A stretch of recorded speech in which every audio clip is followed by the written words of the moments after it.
Oh my god, but you guessed it. Shanti Tag, cheers. B Squad, hey yo. Frank, hey yo. Frank.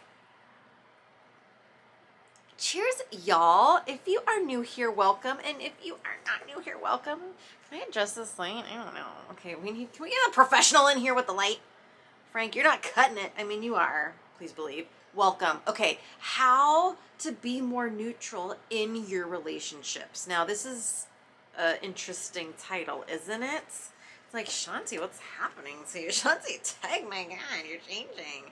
Now, here's the thing. We're going to get into all of this, but I want to focus on three main things that you can not only contemplate, but then apply in your life right now. Okay, when it comes to relationships. I'm recording this during the holiday seasons, and that's a spicy time. It can be like a real spicy time for putting relationships to the test. Am I motherfucking right? Frank knows what I'm talking about. Cheers, y'all. Let's drink to that. Okay. Now here's the thing, Frank. I feel like that's not really neutral. Okay, I don't feel like you're bringing a lot of neutrality to this relationship right now. Okay? Okay. All right. So, neutrality. Let's go here. Let's talk about communication. Okay? Now, where to begin with communication? When I'm working with clients, and there is a pointed focus at communication, healthy communication, how to open up to healthy communication, either as a recipient of or a deliverer of that healthy communication. I go back to basics. What that is how comfortable are you hearing your own voice? A lot of people are not comfortable with hearing their own voice. Either they don't like the way it sounds, or whatever the case is. Maybe they grew up in a scenario where they were taught that, kids should be seen and not heard. I mean, there's a lot that can contribute to this, okay? But first thing I want to focus on right now is healthy communication. Now, what healthy communication isn't within a relationship is how do I manipulate this person that I am relaying with to see things my way and do what I want them to do. That's not healthy communication. That's manipulative communication. Okay? So what you can do if you're watching this, and you might be one of those people that feels really uncomfortable hearing their own voice. Frank clearly is comfortable hearing her own voice. Frank, you got to get it together. Send help. Send help.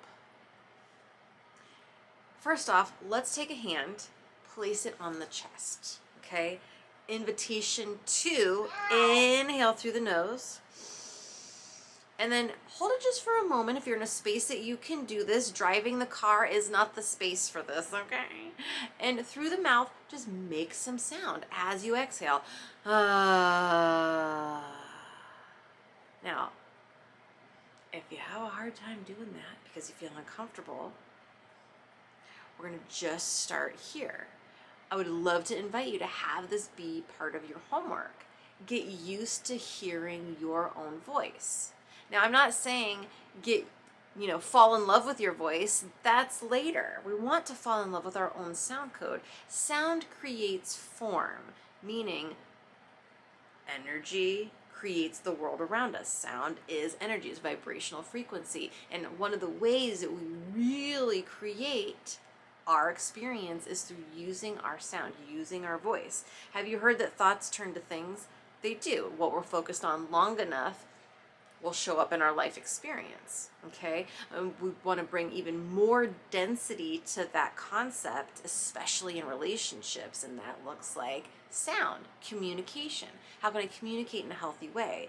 And I'm telling you right now that, now, is this going to fix your relationship? No. Is this the end all be all? Absolutely not. This is a dip of the toe in healthy communication. And it starts with you and your relationship with your own voice. If you don't like the way you sound, if you're recording yourself or you hear your voice recorded and it makes you cringe or uncomfortable, your job is to, you know, do that more. Record yourself. Listen to yourself more and more and more. Maybe not until you quite fall in love, although that's the goal. Fall in love with your own sound. But start to get more comfortable with how you sound. Okay?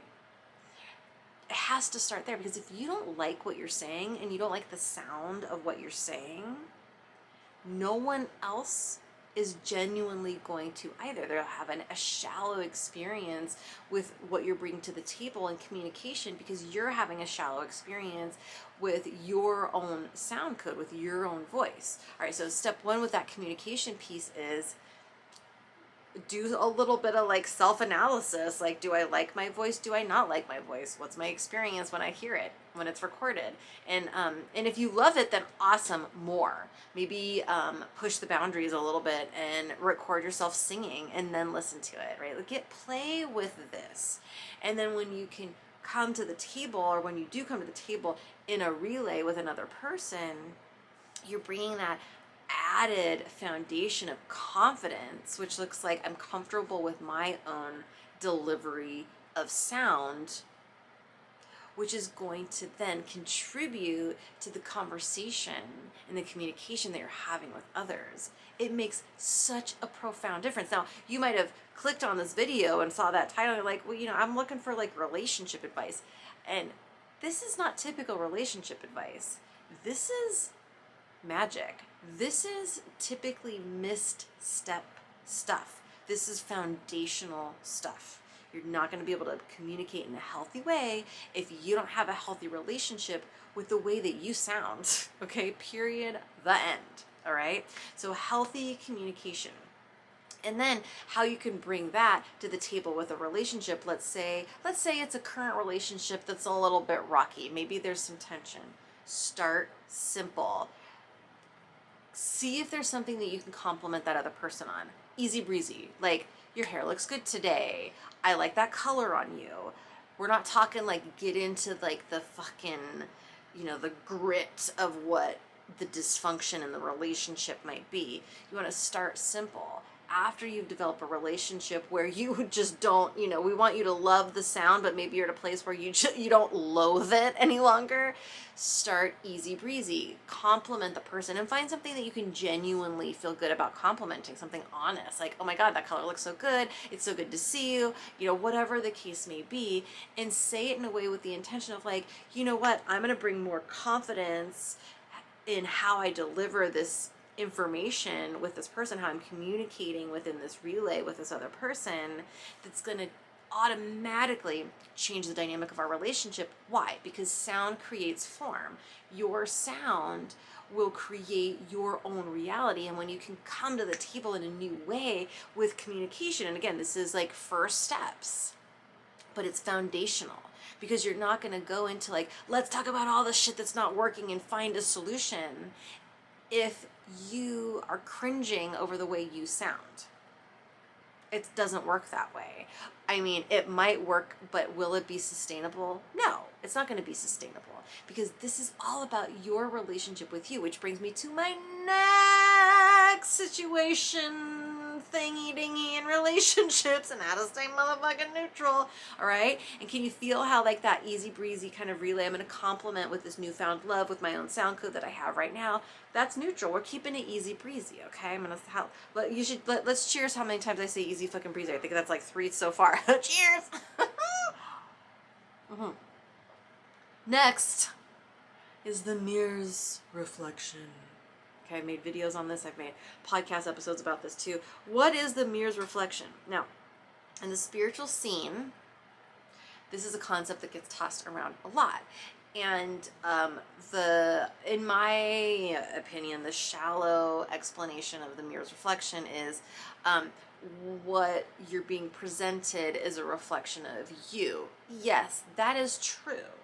I think that there's like this misstep in understanding that oftentimes I feel understood in a way that if someone's kind of treating me like shit, that's because I'm treating other people like shit, and then people get defensive, and but I don't do that. Whatever, right? Have you heard this? Comment below if you've heard this. When you think of the concept of like, the mirror's reflection of the people around me and the circumstances, a reflection of what I got going on. So I take that to mean that when shit hits the fan, it's because I'm acting shitty towards others or outwardly acting shitty. Now, sometimes it does mean that, but oftentimes, especially in relationships, what it means is this person is treating me in such a way that reflects to me how I treat myself and how I allow myself to be treated.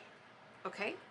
And that goes for good and bad. If this person is kind of mistreating me, oftentimes it's a reflection of you mistreating you and you allowing yourself to be mistreated by others.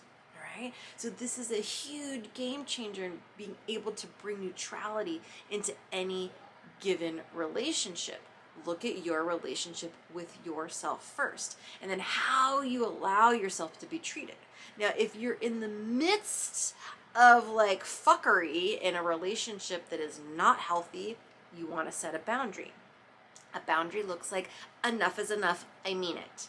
Now, you're not going to be able to get to that place and really hold true to that if you haven't done step one, which is at least start to somewhat like your sound. So you want to go into the sound, your own sound of your own voice first in your relationship with that before you're able to really like hold a boundary, to really set it and believe it, okay, and have it stick, okay?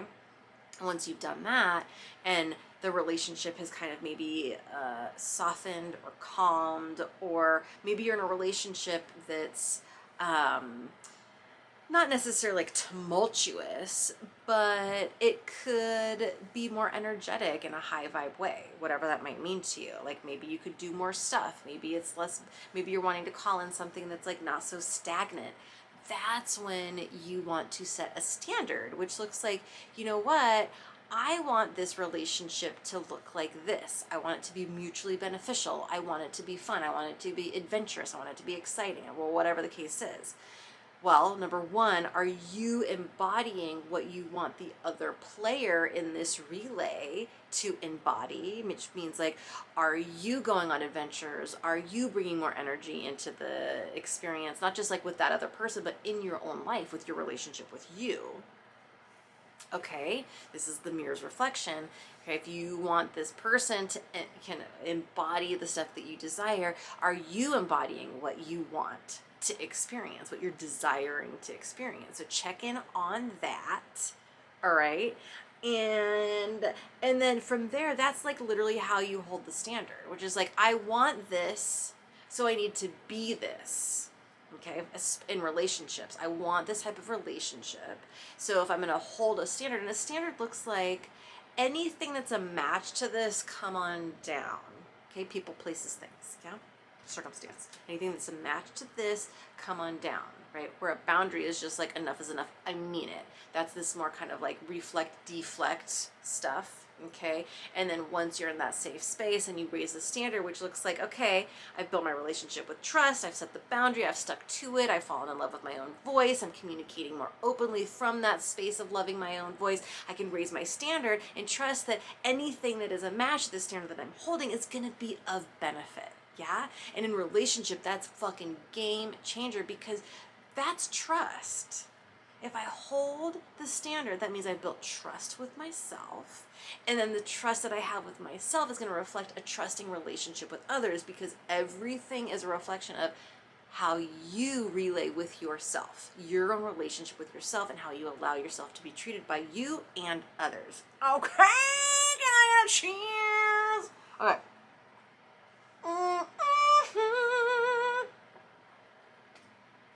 Now we're going to go into like the actual neutrality piece and what neutrality actually is. Neutrality does not mean without personality, right? Without an opinion, without expression, which a lot of times I feel like it's emulated in that way, especially in like the self-help and spiritual scene, where it's like this, this kind of like gliding across the floor without any facial expression type of experience because I'm so neutral and I meditate so much, right? That's not it, okay? Neutrality is the ability to kind of press pause and look at the dynamic of the relationship from a higher vantage point, okay? Meaning you see your role in the play, you see the other person's role in the play, and you can see the entire dynamic from a third person perspective instead of first person perspective, all right? Neutrality is from the third person perspective, the ability to literally raise your consciousness up and out of the crown and look at the dynamic almost as if you're watching a movie, okay? That's how you achieve genuine neutrality. And then you can really begin to have compassion within a relationship that can just like really change so much for the best. It can nurture an already healthy relationship and deepen it, and then it can really transform something that might be unhealthy and tumultuous, where you can see all of what the dynamics are within that relay. It's really fucking powerful, but that takes practice, and it also takes the first two pieces that are foundational. This is also foundational, but this is kind of like rising up a little bit above the foundation. Now, what can help with literally like that third, being able to actually kind of like lift up and have that third person perspective, exercise, breath work, meditation. Now, if that's new to you, that's totally okay. And if it's not new to you and you have a practice, lean into that practice more, or do the practice before you like maybe like converse with that person, or if there's something going on. Of course, emotional health comes into play, but that's a whole other ball of wax that I'm not going to really go into in this video, although you know it's what I specialize in. Of course, emotional health is a key ingredient, but I wanted this to be kind of like, okay, what can you do now? Okay, so start to fuck around and see if you can activate that third person perspective. It's wild. Take yourself out of first person and just see the dynamic within the relationship for what it is. Not trying to manipulate, not trying to even like really fix or change anything. Third person perspective, that neutrality perspective, is literally observation. Observe. All right. So those are my three kind of like hot takes on how to stay neutral in relationships, or activate neutrality in relationships, maintain neutrality in relationships. And this is foundational. I like to bring first steps, foundational steps, and concepts in these videos because I think that even if you're a seasoned fucking pro at this shit, it is so beneficial for all of us to revisit this stuff, this foundational stuff for all of us. So I hope this is helpful. I know it's not maybe what other people are putting out, and I'm fucking glad about that. This is kind of like some new concepts for some of us, yeah? And this isn't a quick fix. There's no such thing of a quick fix won't be sustainable. Thank you, Frank. And I'm interested in sustainability. So let's start from the roots and then work our way up. Can I get an amen? Oh man, how cool that. Can you meow? You can meow, but can you meow when I point? No. She doesn't get paid enough for that. All right, can we get a cheers? B squad. Okay. Because bitch, you get seen.